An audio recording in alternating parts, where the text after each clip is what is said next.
et 7e arrondissement de Cotonou.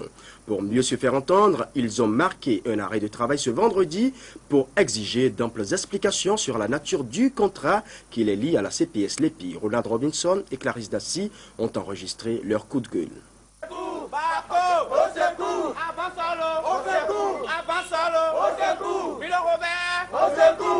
Ces jeunes enrôleurs dénoncent les conditions dans lesquelles ils ont été recrutés depuis le début des opérations d'enregistrement biométrique, comptant pour la dernière phase de la réalisation de la liste électorale permanente informatisée.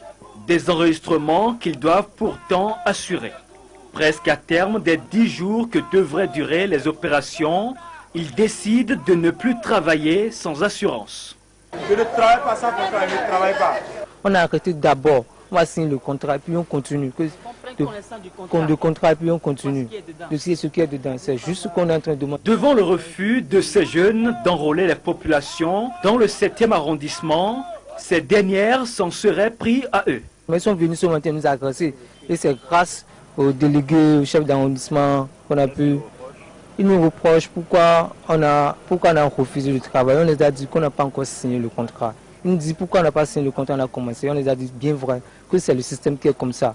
Que c'est comme ça, ils font. À ces problèmes s'ajoutent des dysfonctionnements et autres anomalies constatées sur le terrain. Quand bien même on demande à ces jeunes de faire preuve de civisme, de faire preuve de ce qu'ils sont en train de faire dans l'intérêt de toute la nation, quand même le ventre affamé n'a point d'oreille.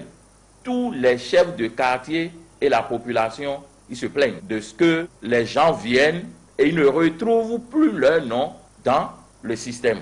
On nous a donné des groupes pour recharger les batteries.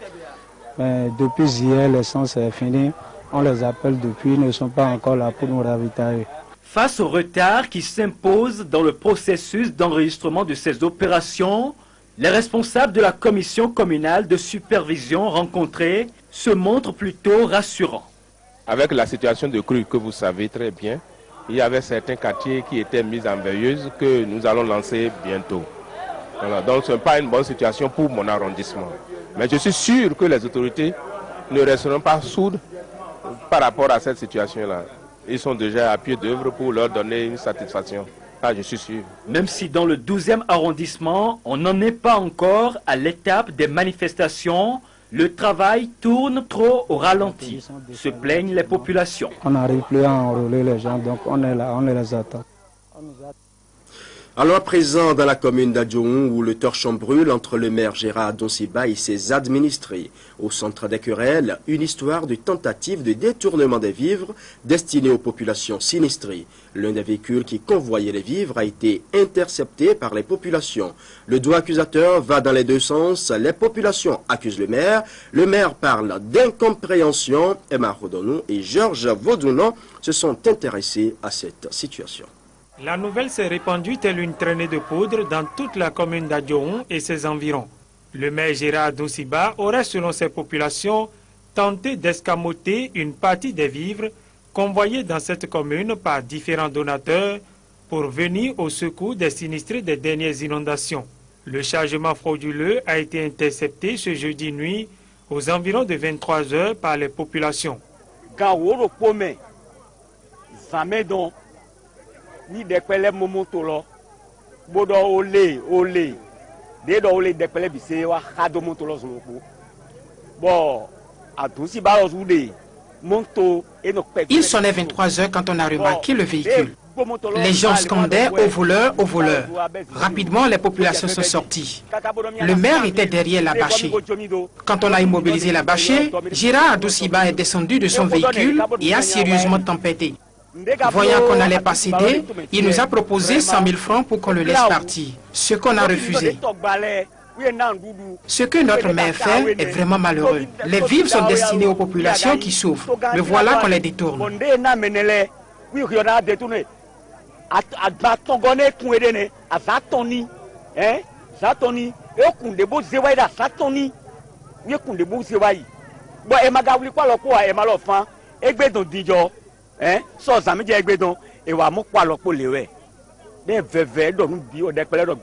Dans cette dénonciation, 3 aspects méritent d'être soulignés. Primo, le véhicule est intercepté autour de 23 heures. Deuxio, le maire Gérard Dosiba suivait à bord d'un autre véhicule la bâchée remplie de vivres originellement destinés aux populations sinistrées. Et tertio, Gérard Dosiba aurait tenté de soudoyer les populations pour que l'affaire n'aille pas plus loin. Le maire accusé, pour sa part, donne une autre version des faits. Les vivres ont quitté la résidence pour la mairie. Et c'est hier que le comité m'ayant fait le rapport de la distribution, il restait quelques vivres à la résidence. Et hier, j'étais à la réunion de la coopération décentralisée, donc je ne peux pas être là dans la journée. Et comme les discussions doivent continuer ce matin, il fallait que je vienne, puisque les clés de la résidence sont avec moi, il fallait que je vienne pour libérer les vivres pour la mairie, afin que le comité puisse continuer son travail. C'est ça qui a été fait le premier voyage. Et le travail, ce n'est pas le maire qui est en train de le faire. J'étais en train de le faire avec tout le comité. Donc on ne faisait que convoyer les vivres à la mairie. Quand quelques individus avaient arrêté le camion, sous prétexte que les vivres ne doivent pas sortir de la résidence. Mais y avait-il urgence pour une transaction nocturne? Le véhicule a quitté la résidence à 21h. Il y a urgence parce que moi, je ne serai pas à Djong aujourd'hui. Hier, toute la journée, j'étais à une réunion à Cotonou. Aujourd'hui, j'y serai également. Il fallait que le comité continue son travail. Donc c'est une petite, simple malcompréhension que les gens ont voulu en faire du sans-ça. C'est très simple. Le vivre, il fallait que ces gens-là attendent pour voir la direction des vivres. Et le maire n'était pas là, le maire était à la résidence. Le maire Gérard Dosiba estime qu'il s'agit d'une petite malcompréhension. Les populations, elles, affirment qu'il n'est pas à son premier forfait et sont convaincus d'avoir fait une grosse prise. Détournement ou simple malcompréhension, sans commentaire. Séminaire atelier de restructuration et assemblée générale du RIFAMAC Bénin, le réseau international des femmes de l'Association mondiale des radios communautaires, section Bénin. Organisé avec l'appui de l'ASCOM, les travaux de cet atelier ont été ouverts ce vendredi au Sebediba à Boycon. Compte rendu.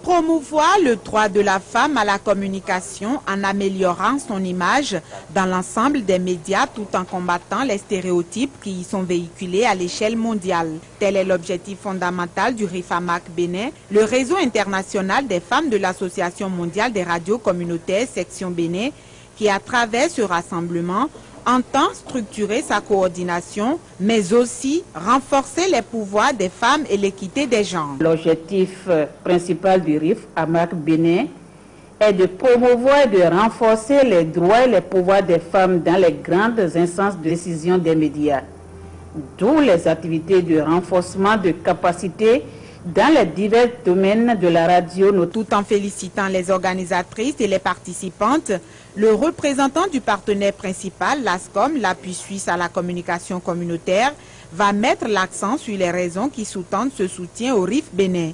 Notre stratégie d'intervention, c'est l'intégration du genre dans la production radiophonique.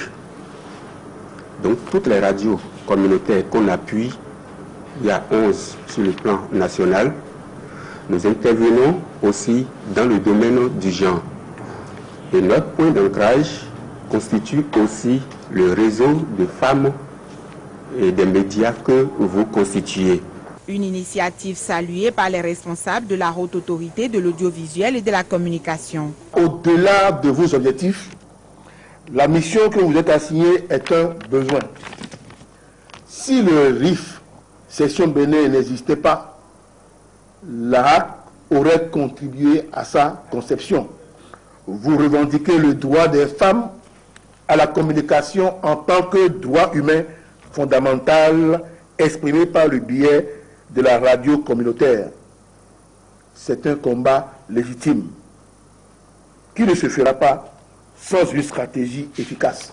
Heureux du choix porté sur sa commune pour la tenue de cet atelier, le deuxième adjoint au maire de la ville de Boïkon dira: depuis que vous faites partie de ce grand creuset, vous avez travaillé sans relâche pour combler un vide, un grand vide. Grâce à votre organisation, je crois qu'à l'avenir, il y aura beaucoup plus de femmes occupant les postes de prise de décision dans les médias. Elles seront capables d'influencer le contenu, les politiques et auront accès aux postes qui aujourd'hui sont trop souvent dominés par des hommes. Du nouveau bureau de 7 membres élus avec pour coordonnatrice Catherine Tawes, il est attendu l'amélioration et le renforcement des capacités techniques et politiques de gestion des femmes. La presse béninoise a rendu hommage ce vendredi à l'une de ses plumes disparues. Les professionnels des médias, toutes catégories confondues, ont salué une dernière fois Christian Tchiapé, précédemment attaché de presse au ministère de la Santé. La cérémonie d'hommage a eu lieu à